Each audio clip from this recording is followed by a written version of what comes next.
Thanks for tuning in to Colin's Conversations. Today I'm talking with J-Work. J-Work is a rapper. He's got a new project coming out, and that's why he's here. We're going to go song by song and get every little scoop, every little detail that you wanted to know about this new project. So, let's clock in.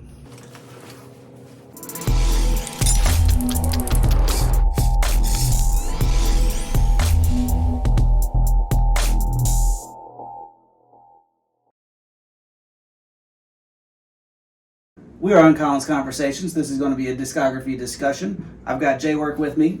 He's got a new project coming out on the 27th. It's probably when you're watching this. We're going to try to have it edited up right on time to put it out with it. Without further ado, those that haven't met you, haven't heard you, for whatever reason, haven't seen your previous interview, give them a quick 1-2 about who you are, kind of what got you to this point here. For sure, my name is J-Work. You already know, representing 4264 Say Less Entertainment. Cleveland artist, natural born and bred, very versatile, loving this music stuff, man, and just been grinding for probably about the past 10 years endlessly on just really trying to find my true natural sound as an artist and find myself as a person at the same time. You were actually at my other studio the last time, which was a converted bedroom. Now we got the converted basement, but you weren't currently with Say Less at the time. What can you tell us about Say Less Entertainment? Since signing with them, I honestly feel like my careers just did a complete flip, and everything that I was not good at, I have been getting exceedingly better at. Business aspect, the back ends of everything, and all the stuff that I wasn't really paying attention to as an artist. And I was just making the music and locked on making a good product, people liking it, me putting it out, and going forward. This actually has structure. This actually has, on top of the structure and the organization, it also feels like such a family.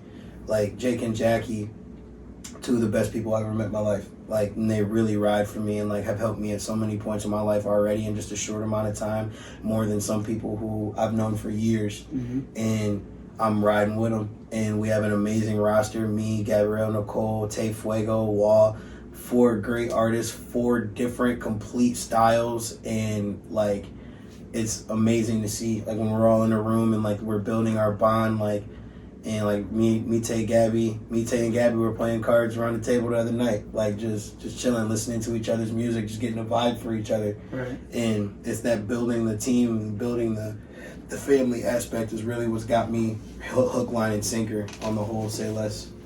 How'd you guys get in touch? It sounds like it's kind of a newer relationship. Okay, so I met Jake and Jackie through 4-2.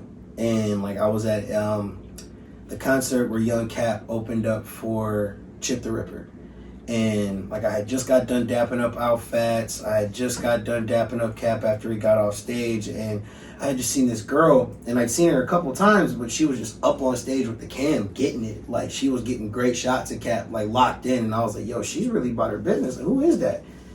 And Trey was like, yo, that's Jacqueline Schiffman, and she's really, really dope. And then in the back, I finally introduced myself to her, and then she introduced me to Jake, her husband, Schiff, that's what we call him, that's my guy. But he just chopped it up with me for a second, and then a little bit down the line, I seen they put out the Reaper emblem and said, Say Less ENT coming soon. And I was like, I wonder what that is. And then they started putting more info out about what they were doing, and literally everything that they said that they did was stuff I needed help with. Mm-hmm. And I was just like, yo, sign me up. Just off top, off the strength of seeing that was just what I needed. Oh shit, watch out. That it was just everything that I needed. And then on top of that, they were just already cool with 4-2.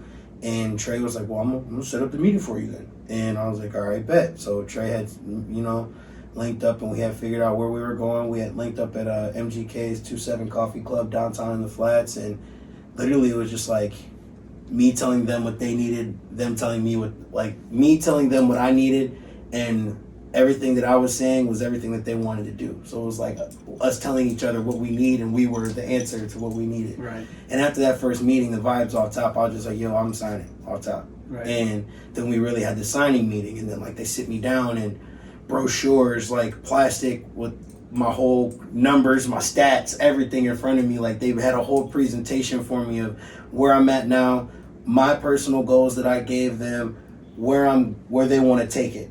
And so far, in just a year and some change, a little bit, they have really flipped the script. Like, they've helped me come up with so many great ideas, like Work Wednesdays and like everything. Like, the visual aspect, just my presentation, my image, everything has just gotten so much cleaner and more precise since I've gotten with them, and I owe that all to them for real. I was so happy when Work Wednesday started. You were one person who were nudging me towards doing it too. I was just going to say, they could take full credit for putting that in front of you, but that was one of those things that we talked about at the last interview where I was like, so many artists are just missing out on this, and you have capitalized like a motherfucker on it. Where I want to say your average Work Wednesday is probably 4 or 5 times more engagement than every other post that you put up. Which, again, you're putting out, you're what, 41, 42 in a row or something? This is 40. I just put out the season 4 finale, which is 40.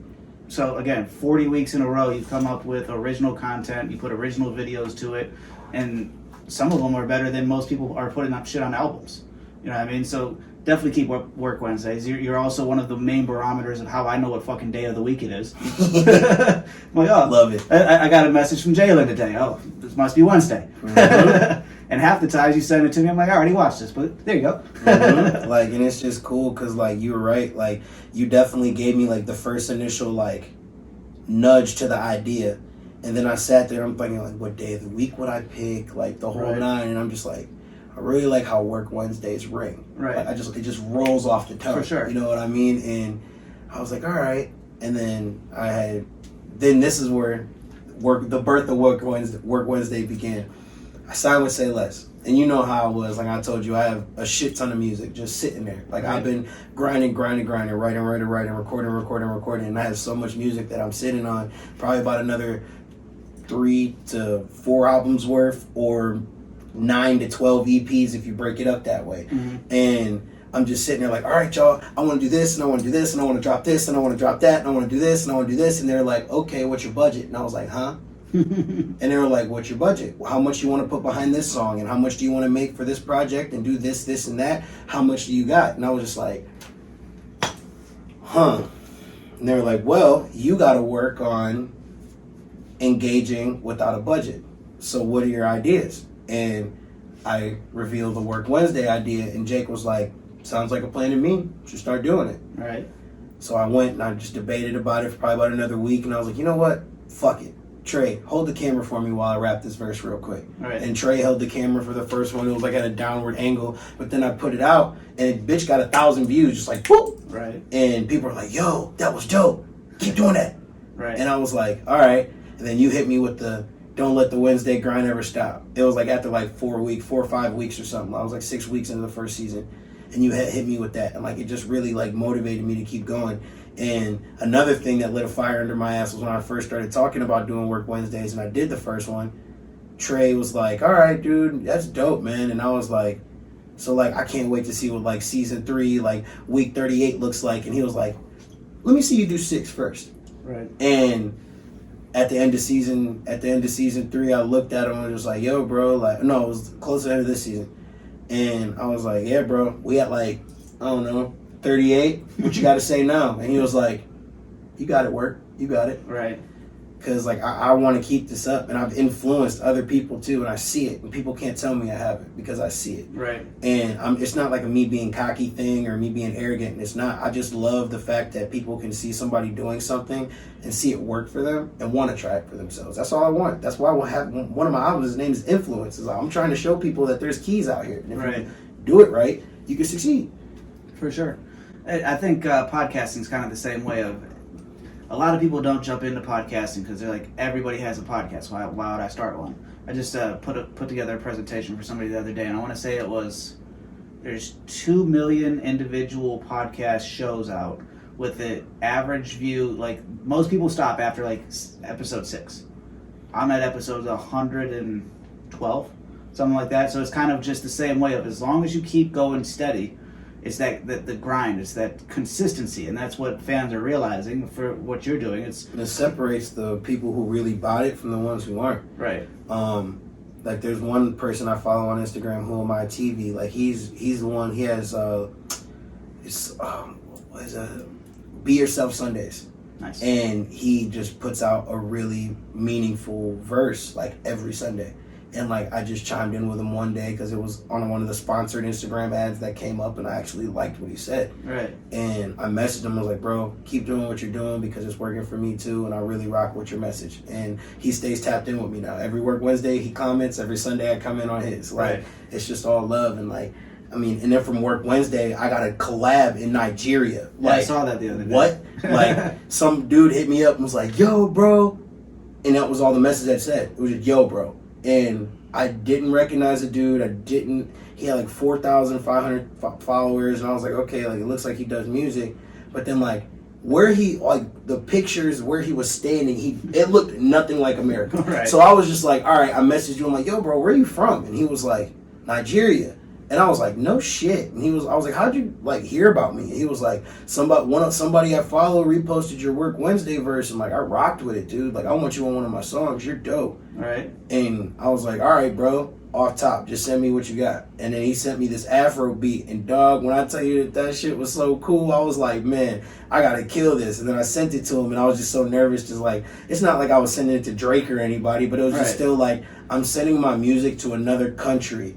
And I hope that whatever I put on this track is worth what he wants and like worth him reaching out to me. Right. And when I send it to him and he listens to it, this dude's blowing up my phone like, dude, you are wicked, man. Like, you got bars. And like, that shit just feels really good. Like, man, I'm going to keep doing it. And it's like an idea that I got. I'm about to do like a little international mixtape where like I try to collab with as many artists from out of the country as possible and like put it on like a little tape and put it out. See, I had a similar idea for the podcast that I was going to call Zooming Around the World. Figure I'm using Zoom, try to hit one person out of every country and just, have a map that just slowly gets filled up. Because once I realized I already had 3 or 4 countries that I had people do interviews, and I was like, I only need 178 more. You know what I mean? But like on my platform, I get so much more positive and just constructive criticism from India than anything local. And most everything I do is Cleveland, but India rocks with this show. In the same way with you, you're like, shout out to India. Nigeria, India, a lot of people overlook them, but you could advertise to them for cheap if they speak English and they're interested because it's foreign stuff. They're like, oh, this is new, this is cool. So yeah, definitely keep rocking with them. Shout out to all my foreign people, all of my people out of USA. I rock with y'all heavy. Please tap in with me if you are an artist out of the country and want to make music with me. Please, I'm about it. And if you're Truly, he needs a sponsorship. Yeah, Truly, run that. So that's a nice little recap. I think we got back to just about everything. You had some fun in Miami, I saw, since the last time you were here. Yeah. You were able to work that into a business trip, too, by making some music and music videos, so that's always good.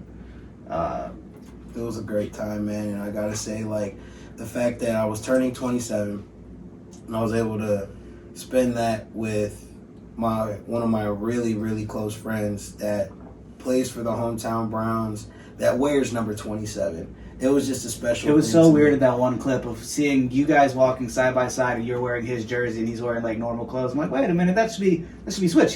That's Kareem. No, it was just me showing love, man. Because I was Absolutely. just so appreciative of just the time that he was showing me, and the fact that unknowingly he planned around like his training to end right around the time my birthday started, and I was going to be getting there, just so he could show me a good time, man. And I was just so lost in Miami and just having a good time that like, I make mistakes every corner I cut, but I know I made a couple mistakes and upset a couple of my bros just because I was out there just wilding. And, just all my bros, I love them and they know that.